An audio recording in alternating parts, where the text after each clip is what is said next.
বিসমিল্লাহির রহমানির রহিম। প্রথমে আমি মহান রব্বুল আলামিনের কাছে কৃতজ্ঞতা জানাচ্ছি।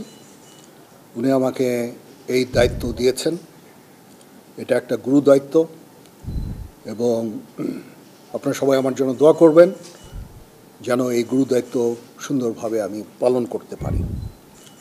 মাননীয় প্রধানমন্ত্রীর প্রতিও আমার কৃতজ্ঞতা। উনি আমাকে এই দায়িত্ব অর্পণ করেছেন।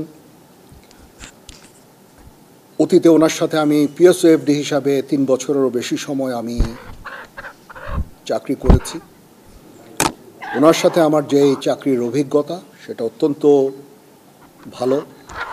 যখনই আমি কোনো সিদ্ধান্তের জন্য ওনার কাছে গিয়েছি উনি অত্যন্ত প্রম্প্ট, খুব দ্রুত সেই সমস্ত সিদ্ধান্ত দিয়েছেন এবং আমার কাজ করতে খুবই সুবিধা হয়েছে। আমি ওনার কাছে কৃতজ্ঞতা জানাচ্ছি। উনি আবার আমাকে সুযোগ দিয়েছেন ওনার অধীনে কাজ করার জন্য। বঙ্গবন্ধুর প্রতি ভিডিওটি দেখবেন আর অবশ্যই আমাদের চ্যানেলটি সাবস্ক্রাইব করে বেল বাটনটি প্রেস করে সাথেই থাকবেন। এবং যেই দেশে আজকে আমি সেই স্বাধীন দেশের আমি আজকে সেনাপ্রধান। সমস্ত শহীদদের প্রতি আমার কৃতজ্ঞতা, সমস্ত মুক্তিযোদ্ধাদের প্রতি আমার কৃতজ্ঞতা। তারা তাদের সোনালী দিনগুলো আমাদের জন্য উৎসর্গ করেছেন এবং আজকে আমরা এই স্বাধীন সার্বভৌম দেশ পেয়েছি। আমার সমস্ত অফিসার, যারা কমান্ডিং অফিসার, যারা আমাকে বিভিন্নভাবে বড় করেছেন, আমাকে শিক্ষিত করেছেন, আমাকে আজকে আমি যেই পর্যায়ে এসেছি সেটার জন্য বিভিন্নভাবে শিক্ষা দিয়েছেন, তাদের কাছে আমি কৃতজ্ঞতা জানাচ্ছি। আমার সমস্ত সিনিয়র যারা আমাকে নার্চার করেছেন তাদের প্রতি আমি কৃতজ্ঞতা জানাচ্ছি। এবং মূলত যে কারণে আমি মনে করলাম আপনাদের সাথে আমি কথা বলি সেটা হচ্ছে যে আপনাদের প্রতি আমার কৃতজ্ঞতা। আপনারা অতীতে সেনাবাহিনীর সম্বন্ধে বিভিন্ন যে সমস্ত রিপোর্ট করেছেন অত্যন্ত দায়িত্বপূর্ণভাবে করেছেন। কোনোদিন আপনারা আমাদের বিব্রত করেননি। আপনারা জানেন সেনাবাহিনীর কিছু কিছু ইনফরমেশন আছে যেগুলো সংবেদনশীল এবং ওই দিকটা বিবেচনা করে আপনারা সব সময় বিভিন্ন রিপোর্ট করেছেন। আপনার কাছে এই জন্য আমরা অত্যন্ত কৃতজ্ঞ এবং আমি আশা করব যে পরবর্তী সময়েও আপনারা এই দায়িত্বের সাথে এই সমস্ত রিপোর্টিংগুলো করবেন। এবং আমি কথা দিচ্ছি যে অতীতেও কখনো হয়নি এবং ভবিষ্যতেও হবে না। আমরা যে সমস্ত ইনফরমেশন আপনাদের দিব সবগুলো বস্তুনিষ্ঠ। মনোযোগ দিয়ে দেখবেন ভিডিওগুলো এবং আপনাদের সাথে যে আমাদের সুসম্পর্ক ইনশাল্লাহ বজায় থাকবে। কখনো কোনো জিনিস নিয়ে যদি কোনো সন্দেহ দেখা দেয় বা কোনো ইনফরমেশন আপনাদের প্রয়োজন হয়, আমাদের আইএসপিআর আছে, আমরা আইএসপিআরের মাধ্যমে ইনফরমেশনগুলো দেই। আপনারা যদি আলাদা আলাদাভাবে ইনফরমেশন নেন তাহলে একটা সমস্যা থেকে যায় যে এক একভাবে হয়তো ইনফরমেশন আপনারা পান। এটা ব্যক্তি বিশেষের পার্সপেক্টিভের একটা ভিন্নতা থাকতে পারে, তখন এটা আপনাদের কনফিউজ করবে। এই জন্য আমরা সবসময় আমাদের আইএসপিআর আছে, আইএসপিআরের মাধ্যমে আমরা ইনফরমেশনগুলো দেই সো দ্যাট ইনফরমেশনগুলো যেন সঠিক হয় এবং বিভিন্ন ধরনের ডিফারেন্ট ইনফরমেশন যেন আপনাদের কাছে না যায়। আপনাদের সকলকে অসংখ্য সেনাপ্রধান হিসাবে আমার প্রধান দায়িত্ব হচ্ছে সেনাবাহিনীকে সবসময় যুদ্ধের জন্য, যারা দেশ বিদেশ থেকে আমাদেরকে সাপোর্ট করছেন, ভবিষ্যৎ চ্যালেঞ্জের জন্য সকলের মঙ্গল কামনা, সেই কাজটাই ইনশাআল্লাহ আমি করে যাব। আসসালামু আলাইকুম। সেনাবাহিনী ইনএড টু সিভিল পাওয়ারে তার দায়িত্ব পালন করে। যদি সরকার আমাদের সেই দায়িত্ব দেয় সেই দায়িত্ব আমরা নিষ্ঠার সাথে পালন করব। দুর্যোগ মোকাবেলায় যখন সরকার আমাদের নিয়োগ দিবে ইনশাআল্লাহ আমরা সেই সমস্ত দায়িত্ব ভালোভাবে পালন করব। দেশ গঠনে আমাদের নিয়োগ দিলে সেটাও করব। বিশ্ব শান্তির জন্য আমরা কাজ করে যাচ্ছি। আমরা ইউএন মিশনে আমরা ডিপ্লয় হই, বিভিন্ন ইউএন অপারেশনগুলো আমরা করি। শান্তি রক্ষার জন্য, বিশ্ব শান্তির জন্য আমরা কাজ করে যাই। যারা এখন আমাদের চ্যানেল জারি থাকবে এবং আমি আমার প্রাক্তন সমস্ত সেনাপ্রধানদের প্রতি আমি কৃতজ্ঞতা জানাচ্ছি।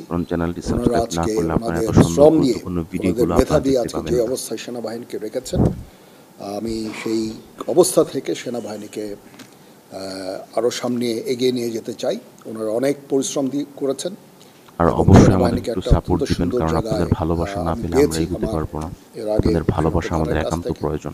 ঠিক আছে প্রিয় ইনশাআল্লাহ আমি দর্শক? ভবিষ্যতে সেনাবাহিনীকে এগিয়ে নিয়ে যাওয়ার আমার সর্বাত্মক চেষ্টা আমি জারি রাখব এবং দেশ এবং জনগণের প্রয়োজনে যখন প্রয়োজন হবে আমরা সর্বদা নিয়োজিত থাকব এবং জাতির পাশে থাকব ইনশাআল্লাহ। তো এই হচ্ছে দেশ জাতির কাছে এবং আপনাদের কাছে আমার অঙ্গীকার।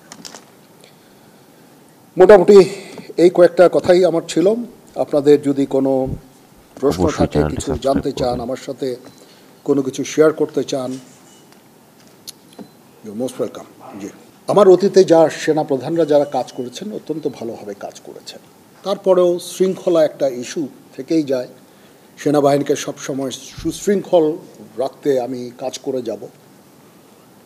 ট্রেনিং আমরা সবসময় করছি, এই ট্রেনিংটা যেন জারি থাকে সেই দিকটা আমি দেখব। আমরা ইউএন মিশনে চ্যালেঞ্জিং দায়িত্ব পালন করছি। আমাদের অফিসার্স সৈনিকরা সবসময় ওখানে কাজ করে যাচ্ছে। এইটাও একটা চ্যালেঞ্জ এবং এটাকে সামনে নিয়ে যাওয়া এবং এটা জারি রাখা, সেই কাজগুলো আমি করব।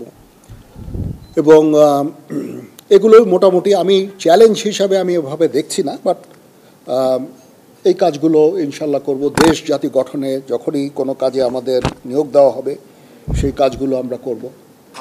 এটার প্রধান কারণ হচ্ছে আপনাদের কাছে কৃতজ্ঞতা জানানো।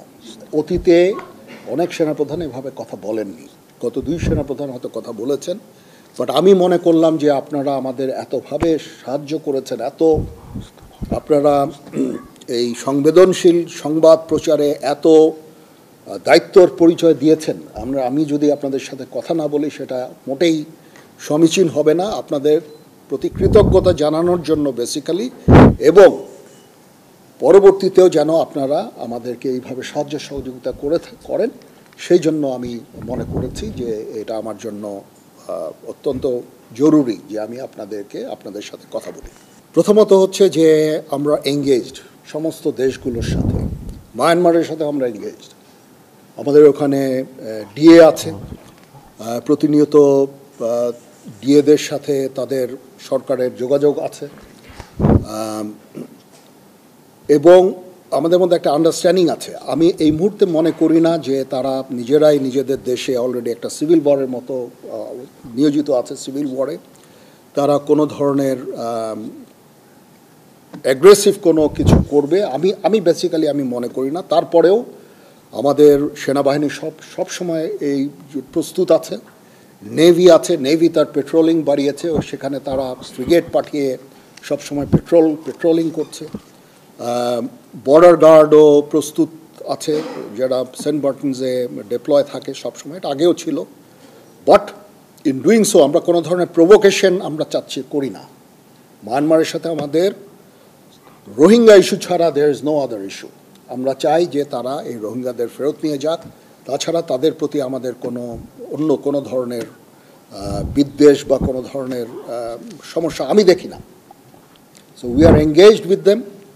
এবং ডিফেন্স ডিপ্লোমেসি একটা জিনিস বলে একটা কথা আছে,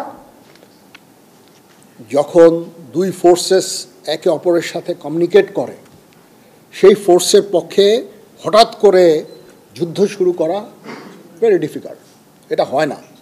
ঠিক আছে, এই জন্য ডিফেন্স ডিপ্লোমেসিও ইজ ভেরি ইম্পর্ট্যান্ট। আমরা তাদের সাথে এঙ্গেজড আছি, সবসময় কথা বলছি এবং শান্তিপূর্ণ উপায়ে আমাদের এই রোহিঙ্গা ইস্যুটা সমাধানের আমরা চেষ্টা চালিয়ে যাচ্ছি।